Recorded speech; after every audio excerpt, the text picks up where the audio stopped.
সমস্ত কাজের প্রতিদান আল্লাহর কাছে চান, পরকালে আপনি সুখে থাকবেন ইনশাআল্লাহ, শেষ হাসি আপনি হাসবেন ইনশাআল্লাহ। এছাড়া আমি কোনো সলিউশন দেখি না ভাই, আমি কলিজা থেকে কথাগুলো বললাম আপনাকে। আর যে কথা কলিজা থেকে বের হয় সেই কথা আপনার কলিজার মধ্যে আঘাত করবে ইনশাআল্লাহ। সব কাজ শুধু আল্লাহর জন্য করেন, কেউ আপনার আপন না, আল্লাহ ছাড়া কেউ আপনার আপন নয়। আপনি ভুল করবেন যদি আপনি অন্য কাউকে আপন মনে করেন, আপনার পলিটিক্যাল লিডার, আপনার প্রশাসনের স্যার, আপনার পরিবারের স্ত্রী, আপনার সন্তান, হাবি হাবি যা যা আছে, যদি মনে করেন আমার আপনজন, আপনি ভুল করবেন। সবাই সবার স্বার্থ চেনে, সবাই সবার স্বার্থ চেনে, শুধু আল্লাহ আপনাকে নিঃস্বার্থভাবে ভালোবাসেন, আল্লাহ পাক স্বার্থ চান না। সারাটা জীবন পাপ করে থাকলেও একটা বার দাঁড়িয়ে খালি বলেন আল্লাহ আস্তাগফিরুল্লাহ ওয়া আতুবু ইলাইহি, মন থেকে বলেন আল্লাহ আমি ভুল করেছি, আল্লাহ আমাকে মাফ করে দাও। এক মুহূর্তের মধ্যে আল্লাহ পাক আপনার সমস্ত গুনাহগুলোকে নেকিতে পরিবর্তন করে দিবেন ইনশাআল্লাহ। আল্লাহ ছাড়া কেউ নাই আপন। আল্লাহর জন্য খালেস করে ফেলেন নিজেকে, তার দিনের জন্য চেষ্টা করেন। তার দিন আজকে অবহেলিত, তার দিন আজকে অপদস্থ, সারা বিশ্বের বুকে আজকে মুসলিমরা নির্যাতিত, নিপীড়িত। দিনকে এগিয়ে নেওয়ার জন্য কিছু করেন, আপনার ক্ষুদ্র ক্ষুদ্র প্রচেষ্টা ইনশাআল্লাহ আগামী দিন ইসলামের বড় বিজয় নিয়ে আসবে। দিনের জন্য খালেস করে ফেলেন নিজেকে। আপনার সময় আছে এখন, জ্ঞান অর্জন করেন, জ্ঞান অর্জন করেন, পড়াশোনা করেন, আলেম ওলামার কাছে গিয়ে ক্লাসিক্যাল বইগুলো পড়েন, প্রজেক্ট রেডি করেন, দাওয়াতি কাজ করেন, বই লিখেন, বক্তব্য দেন, দিনের জন্য করেন। আপনাকে আপনার দুনিয়া আল্লাহ গুছিয়ে দিবেন ইনশাআল্লাহ, দুনিয়া আল্লাহ গুছিয়ে দিবেন ইনশাআল্লাহ। আপনি দিনের জন্য খালেস করে ফেলেন নিজেকে, আল্লাহর দিনের হয়ে যান, এবং দুনিয়া যে কাজগুলো করবেন শুধু আল্লাহ সন্তুষ্টির জন্য করবেন, কারো কাছে কিচ্ছু পাওয়ার আশা করবেন না। দেখবেন ইনশাআল্লাহ আপনি সুখে থাকবেন। একটা পর্যায়ে গিয়ে নূহ আলাইহিস সালামকে বলতে হয়েছে রব্বি আন্নী মাগলুবুন ফান্তাসির, আল্লাহ 950 বছর দাওয়াত দিলাম, মানুষ কথা শোনে না, মানুষ শোনেই না। 950 বছর দাওয়াত দিলাম, আল্লাহ আমার পরিবারের লোকও কথা শোনে না, আল্লাহ আমি পরাজিত, তুমি আমাকে সাহায্য করো। একটা পর্যায়ে গিয়ে লূত আলাইহিস সালামকেও তার স্ত্রী সন্তান ছেড়ে চলে যেতে হলো। একটা পর্যায়ে গিয়ে ইব্রাহিম আলাইহিস সালামকে তার বাবাকে ছেড়ে চলে যেতে হলো। একটা পর্যায়ে গিয়ে আসহাবুল কাহফকে সমাজ থেকে চলে যেতে হলো দূরে। একটা পর্যায়ে গিয়ে মুহাম্মদ সাল্লাল্লাহু আলাইহি ওয়াসাল্লামকে হিজরত করে চলে যেতে হলো, সাথে কেউ ছিল না। আল্লাহর জন্য ভালোবাসা, আল্লাহর জন্যই বিচ্ছেদ, ইতিহাস তাদেরকে ভুলে যায় নাই। তো একটা পর্যায়ে গিয়ে মানুষ যখন আর পারে না, তখন প্রয়োজনে একা আল্লাহকে নিয়ে থাকতে হয়। এটাই আল্লাহ পাকের মারিফতের সর্বোচ্চ লেভেল। আল্লাহকে নিয়ে থাকেন, ইনশাআল্লাহ আপনি ভালো থাকবেন। রাসূলকে নিয়ে থাকেন, ভালো থাকবেন। তার সুন্নাহকে নিয়ে থাকেন, ভালো থাকবেন। তার দিনকে নিয়ে থাকেন, দিনের জ্ঞান অর্জন করেন, দিনটাকে প্রচার করার চেষ্টা করেন, দিনটাকে প্রতিষ্ঠা করার চেষ্টা করেন। দিন প্রতিষ্ঠা করলে কারো কোনো ক্ষতি হবে না, শৈথিল্যতাবাদী হবেন না, আবার চরমপন্থী হবেন না, জঙ্গি সন্ত্রাসী হয়ে যাবেন না। মধ্যম পন্থায় দিনটাকে নিয়ে গিয়ে যাবেন, মধ্যম পন্থায় এগিয়ে যাবেন, ধীরে ধীরে সবরের সাথে।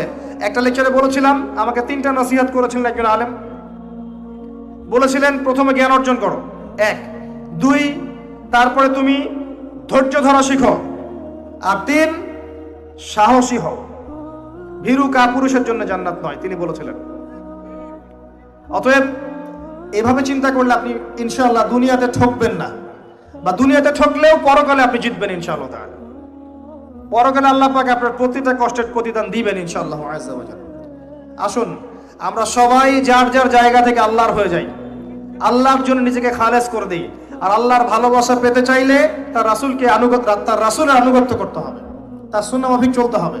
আল্লাহ পাকের ফরজ ওয়াজিবকে ভালোবেসে আদায় করেন, বিরক্ত হয়েন না। নামাজের আজান হচ্ছে, বিরক্ত হয়ে যায় না, ভালোবেসে নামাজে যান। যে আল্লাহ আমার কাছে একটা ইবাদত চেয়েছেন, আমার রব, আমার সৃষ্টিকর্তা আমাকে একটা সুযোগ দিয়েছেন, আমার কাছে একটা ইবাদত চেয়েছেন, সিজদা চেয়েছেন। আল্লাহ আমার কাছে কি আর চেয়েছেন? তাওহীদ চেয়েছেন, সুন্নত চেয়েছেন, হালাল খাই এতটুকু চেয়েছেন, সাধ্যমতো দিনের খেদমত করে এটা চেয়েছেন। আল্লাহ পাক আমার জন্য জান্নাত রেখেছেন, আমি আল্লাহর জন্য করব না? আল্লাহ পাকের কাজগুলো ভালোবেসে করেন, আল্লাহ পাকে কাছে পাবেন ইনশাআল্লাহ তাআলা। দেখবেন যদি আপনি আল্লাহর হয়ে যান, আপনি মনে মনে কিছু চাইবেন, হাত উঠিয়ে চাওয়ার আগে আপনাকে আপনার সামনে আল্লাহ পাক সেটা হাজির করে দিবেন ইনশাআল্লাহ। বিশ্বাস হচ্ছে না আপনার কথা, আমার কথা? আমার জীবনে শত শতবার এই ঘটনা ঘটেছে। মনে মনে চিন্তা করছি যে এটা দরকার, এটা হলে ভালো হতো, এমনকি এমনও চিন্তা করছি এটা খেতে ইচ্ছা করছে, সামনে গিয়ে দেখে হাজির। একটা কথা আমি মিথ্যা বানিয়ে বলছি না, আল্লাহর কসম। এমনও হয়েছে যে আমি মনে মনে চিন্তা করেছি যে এটা খেতে ইচ্ছা করছে, খেতে পারলে ভালো লাগতো। যেখানে গিয়েছি দেখি সেই বাড়ির মালিক সেটা সার্ভ করেছে। এমন একটা ঘটনা আপনাকে বলি যে আমি এক জায়গায় যাচ্ছি, জিজ্ঞাসা করছি যে কি রান্না করছে, বলছে খিচুড়ি রান্না করছে। ঠিক আছে, খুব খুশি, খিচুড়ি খাবো বাসায় গিয়ে। কোনো একটা কারণে রাস্তায় আমার একটা বিপদ হলো। বিপদ হওয়ার পরে আমি বাসা যেতে পারলাম না, কোনো একটা জায়গায় আমাকে থাকতে হলো অল্প সময়। সেখানে আমার পরিচিত তিনি ভাই, সে আমাকে বলছে কিছু খেয়ে নেন। ঠিক আছে, কি আছে নিয়ে আসেন। খাবার নিয়ে আসা হলো, দেখলাম খিচুড়ি। কথা কি বুঝতে পারছেন? দেখে আমার চোখ দিয়ে এক ফোঁটা পানি পড়লো খাবারের উপরে। যে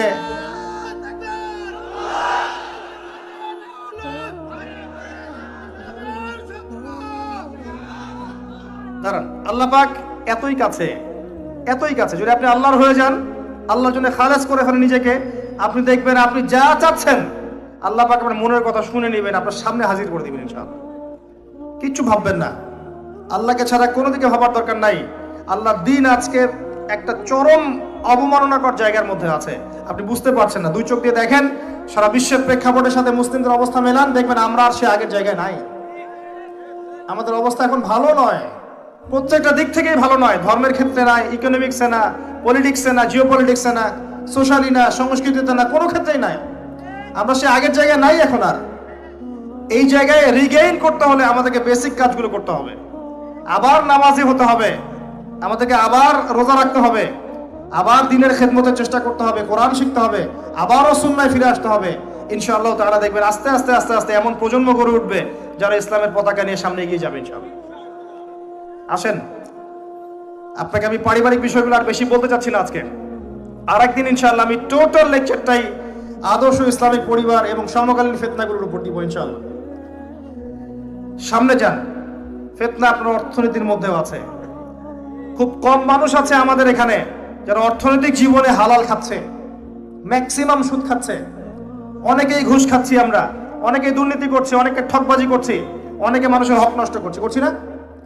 কারো রিজিকে যদি একটা টাকা এরকম হারাম চলে আসে, এই রিজিক দিয়ে আল্লাহর ইবাদত করলে ইবাদত কবুল হবে না।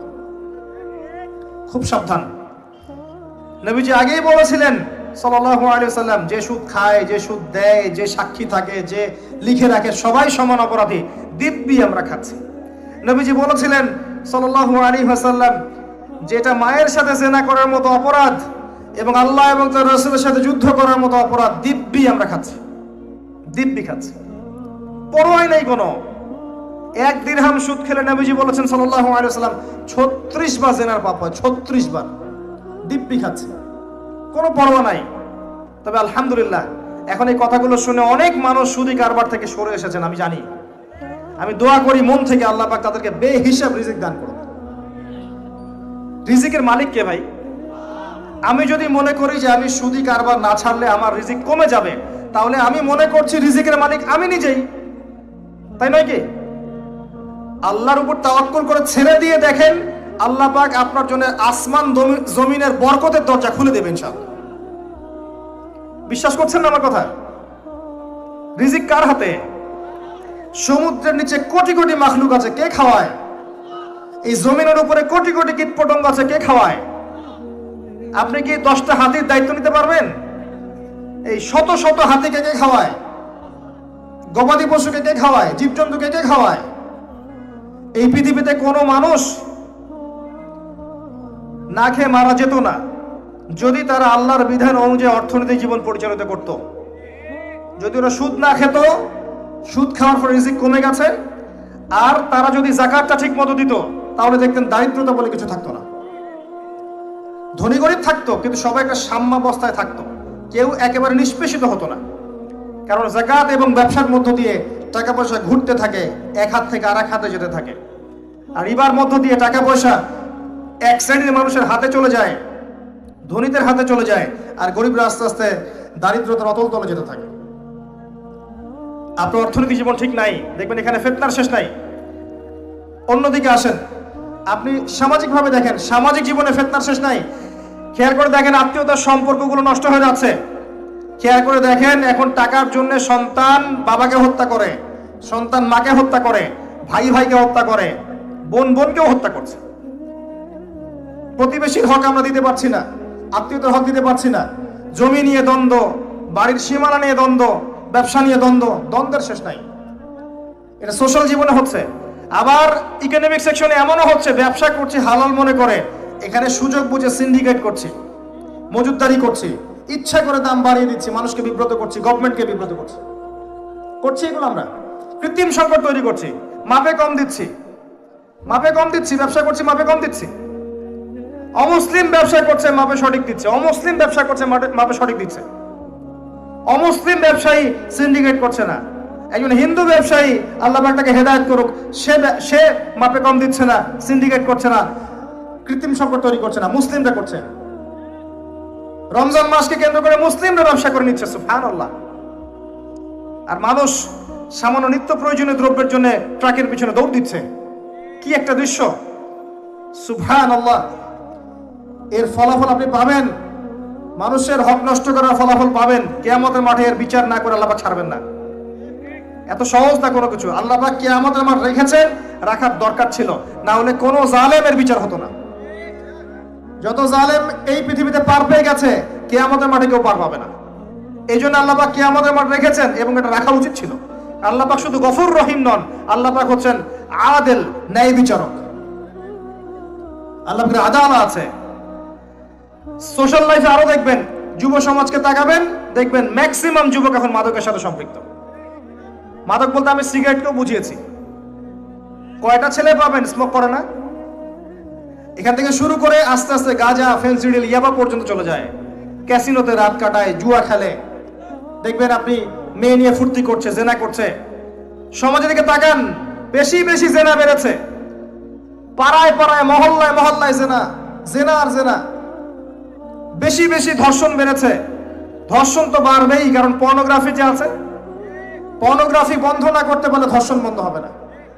পর্ন ফ্রি অ্যাক্সেস, সবাই মোবাইলের মধ্যে পর্ন দেখতে পারে। যে কেউ বাসায় যাবে, দরজা বন্ধ করবে, রাত্রেবেলা শুয়ে পর্ন দেখবে, যে কেউ পারবে, কেউ পথে যাওয়ার নাই। আর মনের মধ্যে তো আল্লাহর ভয় নাই, নামাজ রোজা হজ জাকাত তো নাই। পর্ন দেখবে, ভিতর থেকে পশু হয়ে যাবে। তখন একটা মেয়েকে তার কাছে মেয়ে মনে হবে না, গোশতের টুকরা মনে হবে। জি, যে ব্যক্তি পর্ণাসক্ত, তার কাছে একটা মেয়েকে মেয়ে মনে হয় না, তার কাছে একটা মেয়েকে সম্মান দেওয়ার মানসিকতা থাকে না। তার কাছে একটা মেয়েকে মনে হয় একটা মাংসের বা গোশতের টুকরা, একে ভোগ করতে হবে, এতটুকু মনে হয়। একটা বাচ্চা মেয়েকে সে আদর করে কোলে নিতে পারবে না, তার কাছে মনে হবে এই মেয়েটাকেও পেলে ধর্ষণ করে ফেলবো। ডে বাই ডে বাচ্চাদের ধর্ষণ বেড়েছে বাংলাদেশের মাটিতে। এটার কারণ পর্নোগ্রাফি। এটা মানুষকে পশু বানিয়ে ফেলেছে। আর কিভাবে বললে আপনারা বুঝবেন? পর্ন বন্ধ না করতে পারলে যুব সমাজের অবক্ষয় ঠেকানো যাবে না।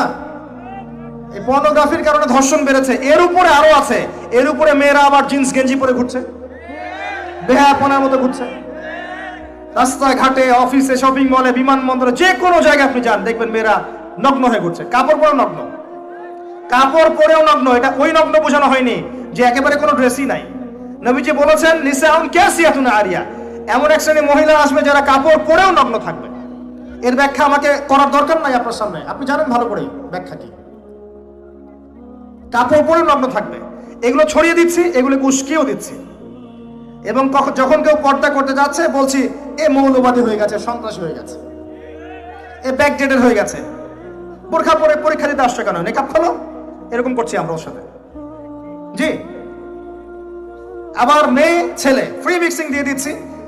ছেলে মেয়ে স্কুল লাইফ থেকে শুরু করে একদম জব সেকশন পর্যন্ত প্রতিটা সেকশনে এরা ফ্রি মিক্সিং পর্যন্ত।